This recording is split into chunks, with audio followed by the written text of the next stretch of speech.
मुरगुड शहरामध्ये महावितरण कंपनीकडून सुरू करण्यात आलेल्या स्मार्ट मीटर मोहिमेमुळे नागरिकांमध्ये तीव्र नाराजी पसरली आहे. या मोहिमेदरम्यान अनेक ठिकाणी महावितरणचे कर्मचारी आणि ग्राहक यांच्यात वादाचे प्रसंग घडत आहेत. या पार्श्वभूमीवर मुरगुड नगरपालिकेत नगराध्यक्षा सुहासिनी पाटील यांच्या दालनात एक महत्त्वाची आणि वादळी बैठक पार पडली. बैठकीत नागरिकांनी महावितरणच्या अधिकाऱ्यांना थेट जाब विचारला. स्मार्ट मीटरमुळे वाढीव वीज बिल येईल, आर्थिक लूट होईल अशी भीती नागरिकांनी व्यक्त केली आहे.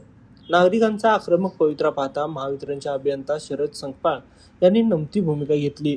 ग्राहकांच्या शंका दूर झाल्याशिवाय कोणत्याही प्रकारची सक्ती केली जाणार नाही, तसेच कोणतीही दंडात्मक कारवाई होणार नाही असे स्पष्ट आश्वासन यावेळी देण्यात आले.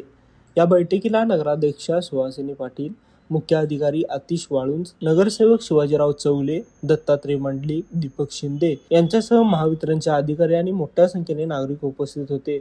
दरम्यान प्रशासनाने सक्ती न करण्याचे आश्वासन दिले असले तरी महावितरणच्या पुढील निर्णयावर आता संपूर्ण मुरगुडकरांचे लक्ष लागले आहे. स्मार्ट मीटरचा मुद्दा आता केवळ तांत्रिक राहिलेला नाही, तर तो नागरिकांच्या विश्वासाचा विषय बनला आहे. या प्रकरणात पुढं काय घडतं हे पाहणं महत्त्वाचं ठरणार आहे. लाईव्ह मराठीसाठी मुरगुडहून सर्जेराव भाट. दर बसवण्यास कुणालाही सक्ती करू नये. ज्याची इच्छा आहे, जो बसवणारा ग्राहक आहे त्यांच्यासाठीच योजना राबवावी आणि ज्याला नाही बसवायचं त्याच्यावर कुठल्याही प्रकारची सक्ती करू नये, त्याच्यावर कुठल्याही प्रकारची कारवाई करू नये. कारण कसं धमकीवजा गोष्टी व्हायला लागल्या की तुमची वीज खंडित करण्यात येईल, हा प्रकार कुठल्याही प्रकारचा होता कामा नये अशीच मी करते. कारण का ह्या गोष्टी होत असताना लोकांवर दबाव आणण्याचा प्रयत्न होत आहे, तो दबाव आणला गेला नाही पाहिजे. नाही बदलू नका तुम्ही मीटर बदलणार आम्ही अदानीची माणसं आहे, हे यांचं बोलणं होतं. आज हे गोडगोड बोलायला काय एवढी माणसं